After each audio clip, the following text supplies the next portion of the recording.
Mr. Nichols, I'm deeply concerned that the Western Hemisphere is being overwhelmed by anti-Americanism, and that countries across the region are aligning themselves with our adversaries and our enemies.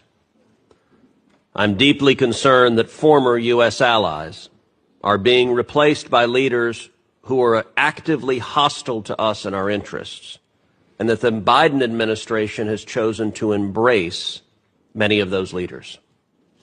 President Biden warmly hosted Lula da Silva at the White House and called him a close friend.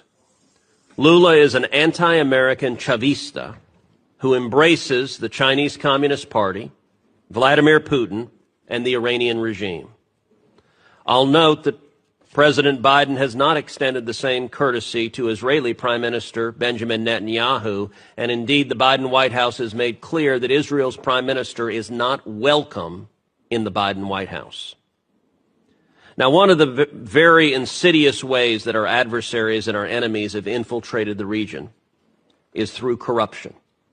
China, Russia, and Iran all exploit endemic corruption, including and especially corruption driven by left-wing movements to advance their geopolitical agendas.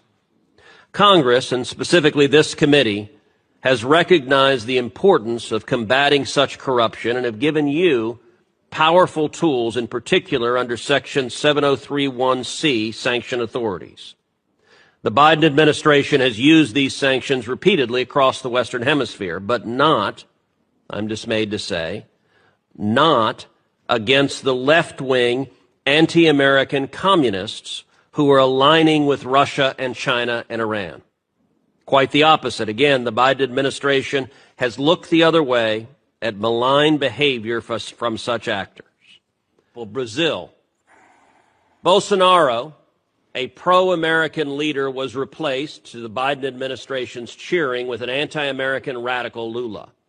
And there is corruption likewise in the Lula government. In February, Lula allowed 2 of Iran's most advanced warships to dock in the port of Rio de Janeiro. The United States opposed that act, at least formally. In fact, the United States sanctioned those ships with what are supposed to be powerful designations, and yet it happened.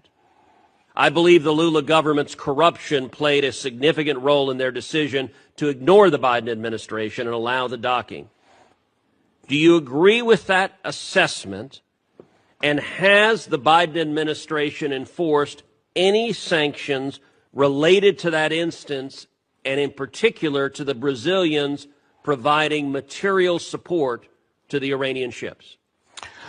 The administration engaged our partners throughout the hemisphere, and we're very pleased that the Iranian ships were not able to dock anywhere else. We're deeply disappointed that one of the 2 ships was able to dock in Brazil. The other was offshore. I would refer you to OFAC for any additional information on. Has the Biden administration sanctioned the Brazilian government, led by Joe Biden's self-described good friend, the anti-American leftist Lula? Have you sanctioned the Brazilian government for violating U.S. law and allowing the Iranian ships to dock? I would refer you to OFAC as to whether or not they've made a determination that action violated. You don't know whether you've sanctioned Brazil? I would refer you to OFAC. Do you know?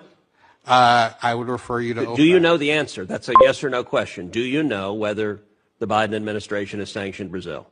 I am not aware of any sanctions with regard to that specific situation. Nor am I, and that's the problem.